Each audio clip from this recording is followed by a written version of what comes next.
مساء الخير، كيفكم؟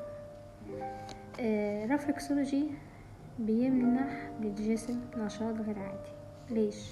لأنه بيحفز الأكسجين للوصول لكافة أطراف الجسم، كمان بيحفز الكولاجين. لهيك السبب بيعطي الجسم نشاط عند الحركة وعدم حدوث أو الشعور بآلام في العظام. كثير منا لما بيقوم من النوم بيشعر دايما بآلام في عظامه أو بالظهر. ليش؟ لأنه مو بيعمل مساج رفلكسولوجي.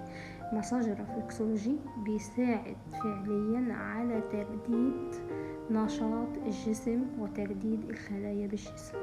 تحياتي لكم، دكتور أمل العراقي.